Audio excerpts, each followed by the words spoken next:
little ones we miss every day, all those bad things that didn't happen to us every day are missed blessings when we don't count them. And I do it. We're only human. We're sinners. That's our nature. Our human nature is to be screwed up. We're effed up from the get-go. And the only help, the only solace, comfort, encouragement, aid, sustenance comes from above. It is reaching out to the one that owns us, and that is the one that created us. We didn't create ourselves. Our parents didn't create us. They did what monkeys and dogs and fish and every other critter out there does. They made it. You understand? So they don't own us. They don't know how to create a person. It's instinct. It's a miracle. It's a mystery. And science can't answer that.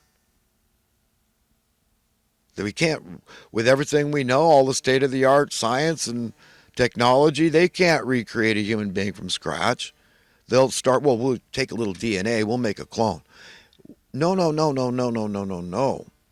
From scratch, no DNA, just from the minerals that our bodies are comprised of, right? Mostly water. So you can have all the water you want. Go to it. And the dust, we know we're minerals and all that crap, our bones and our flesh is made out of. Our brain. Various substances like cholesterol, fat. Go to it. Have to it. But you got to make it from the ingredients that exist upon the earth. No DNA. You don't get a jump start here. No cheater advantage. No. They can't do it. So I'm just telling you, there's good logical grounds to believe there is an almighty creator God. And once you establish that in your own heart and mind, then from there, you can decide what to do. Humble yourself before God. Okay, our hope is in the Lord that he's going to come and he is good and he's going to change things for the righteous. He's going to take all he can take and he can't take no more, like Popeye. And he's going to eat his spinach, and he's going to open a can of whoop ass, and he's going to mete out justice upon the earth. And all those people that love their lives in this world more than they love God and more than they love humanity are going one place. And the righteous, whose hearts are pure, and they long for God's will to be established on earth, are going to inherit the earth. And it's going to be a renewed earth when the curse is removed. And there's nothing negative here. There's nothing bad anymore. And I was talking about categorizing the different things that are bad, that cause us pain and suffering, grief, that things that bug us. So I've established the organic stuff that's across the board. We can't change it. We can only turn to God for understanding of what eventually will happen to those things. But beyond that, we've got to see the things we can change. We got to see just how roundly we've all been infected by evil men at birth. That's it. That's where they got to get you. They got to establish that you must pay what's innocuously termed a cost of living. And everybody says, of course you do, because you're trained to believe that. People are out of their nuts. They're delusional. And they have no concept. They're completely oblivious to that fact. And they appear to really believe their stuff, clear-eyed and talking confidently about their beliefs, but they're out of their gourds, out of their nuts. They could be college professors. They could be very learned people, very successful people, but they're delusional. Okay, if they're not on the same page as their owner, nobody created themselves. You don't own yourself. You don't own anything. You're delusional if you believe in ownership. It's all usership. We might be dead today. It's exhilarating. For God's sake, could you imagine you might be dead today? Do you have your values intact? Are they in line with your owners and his will for you? Are you pleasing to him? Do you have a pure heart? We need to ask ourselves these very, very vital important, crucial, essential questions that have to do with where we're going to go from here, what we're going to be found worthy and deserving of inheriting from here. But you've got to understand the big fat fly in the ointment here is money. Okay, it sounds really simple, and that is the genius of this whole thing, the evil genius of it all. They've been getting away with this for thousands of years. They've finally normalized slavery. They've got we the people by the throat. Do you understand? They can just tweak the third world status gauge in America anytime they want. Remember, more than half of the residents of California are now renters. You've taken away their hope, essentially. Don't ever try that again. What is that? That is a middle class home ownership. Okay, if you try that again, okay, then we're going to get you. We're not going to let you do it. We got to keep you under our thumbs. To continue to extract these exorbitant rents and mortgages, we need the general population living in mortal fear of homelessness. Do you understand? If you can't crack that ever harder nut, that's your cost of housing, an essential human need, then you don't deserve to live, basically. We'll send you to one of these concentration camps. Look at your local news. Here in Chico, they put people out by the airport. It's just not a single tree out there, just an asphalt parking lot.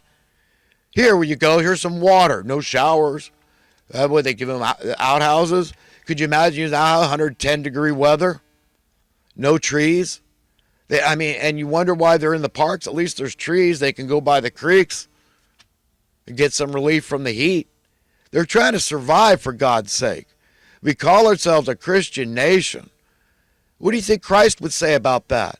How do you stand on that issue? How do you think God stands when Christ said, whatsoever you do or fail to do for the least of these, you do or fail to do for me? I mean, for God's sake, if you're just honest, we know that a little kid can understand that thinking. So if we're just being honest, we say, no, we have failed. We have dropped the ball hard and heavy. We're in a lot of trouble. They've dragged us down this demonic rabbit hole toward hell a long way, and they want you to think they're pragmatic, they're logical, they know what they're doing. Somehow this all makes sense, or else it wouldn't exist. That's because they're deluded. You understand? People are deluded. They're delusional. They believe in that cost of living. Is that something that's paid to you? Or is that something you must pay to somebody else? Right. For the vast majority of people, that's the way it is. And you got so many people out there that inherited their wealth or will expect to. Sick in recovery programs, these 12-step programs. They call that stinking thinking. But there's multitudes of these kind of minions out there doing minimum wage jobs with a S-eating smirk on their face. In the back of their sick, twisted, perverted minds, they're thinking, well, I'm going to inherit all those rental properties. I'm going to be a very rich man or woman someday when... I mean, you see how it's so evil and twisted and putrid. I mean, what do you think God thinks? Nothing is hidden from him. He sees inside your heart. He knows what you're thinking. He knows what things you love more than him and more than human beings. Are you living by the golden rule, the only law that counts, that's got teeth in eternity? We're all forsaking, and that's promoted in our culture. No, in your business practices, look, the guys that really succeed the fastest and the best are those that are willing to cut throat, okay, in their business dealings, figuratively speaking, that are willing to step on toes, that are willing to live way the furthest outside the bounds of the golden rule. No, that's stupid. That's for dumbasses. I mean, listen to Pink Floyd, for God's sake. Money, it's a hit. Don't give me that do-goody-good BS, right? Nothing's hidden from God. It's money, I'm telling you. It's Satan's ambrosia, okay? And that's, we are what we eat, right? How many times have we heard that? Well, I'm telling you where it came from. Man, I'm scared for you. I'm scared for myself. I mean, and the fear of the Lord is the beginning of wisdom. That means deep and profound respect. You got to say, oh my God, I've been deluded my whole life. I've been living in debauchery. I didn't understand just what a big deal this is. I mean, I used to think that anybody that said that they hate money, these are phonies, these are liars, these are fools, these are idiots. Because, I mean, who in their right mind doesn't love money? Well, God gets it. You understand? He understands why we love money, because it represents what? Security. What does money? What does security represent? Being out of fear, because we've all walked around with a lot of burden, a lot of financial fear of not having enough, not being able to put food on our table or a roof over our head, on and on in that theme.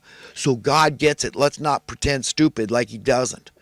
So we understand the motivation of why we love money.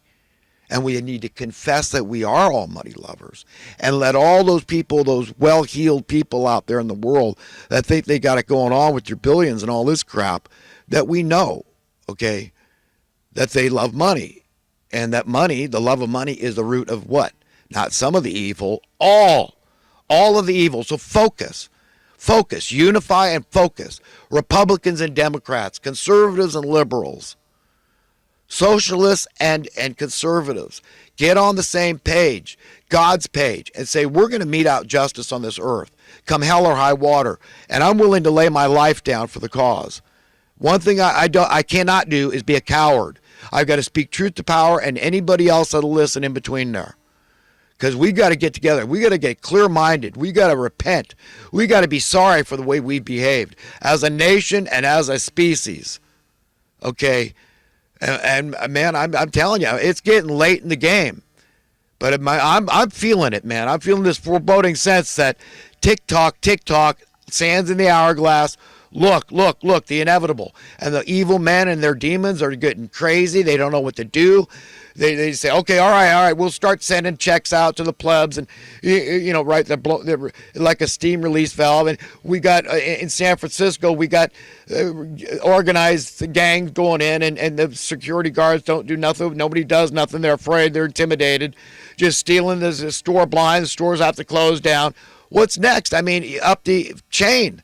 Well, they're just going to go in. There's going to be more home invasions. They're going to take over your home.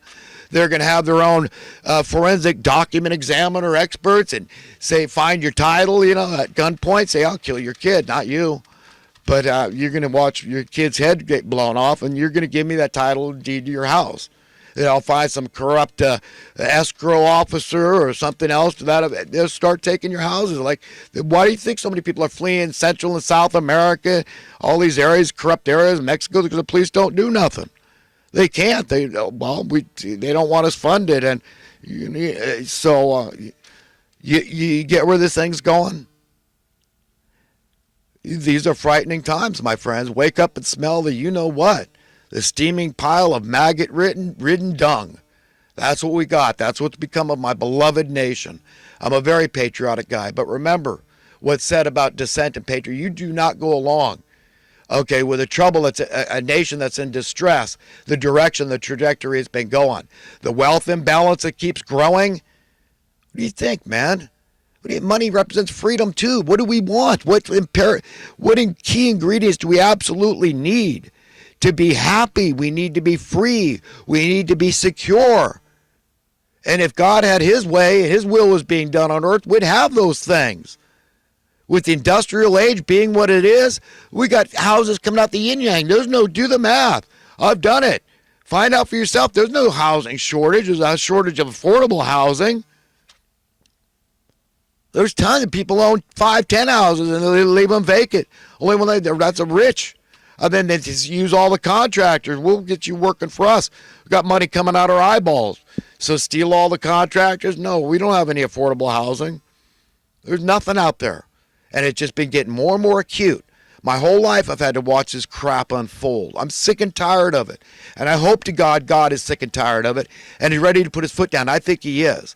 I think this whole business with the UFO business, uncloaking, this crap, people in the know, I've known this crap my whole life. Brookings Institute, look at the study they came up with 35 years ago. We're going to have a gradual program. We'll release this stuff, but national security. But, the public has a right to know, but we'll do it gradually. So there's all these people that have been in the know about these kind of issues for a long time. Again, what does knowledge represent? Power. They don't want the people empowered. Okay, do you get it? Do you understand how these people operate? How they've debased our money, and how the national debt goes hand in hand with this thing. This is how they carry this debt. They just keep watering down the money. Okay, well, you know what? The national debt's growing. The money's worth less. I mean, if the cost of food went up commensurately with the cost of housing, and it's a fair comparison because they're both essential human needs, then you'd be paying 30, $40 for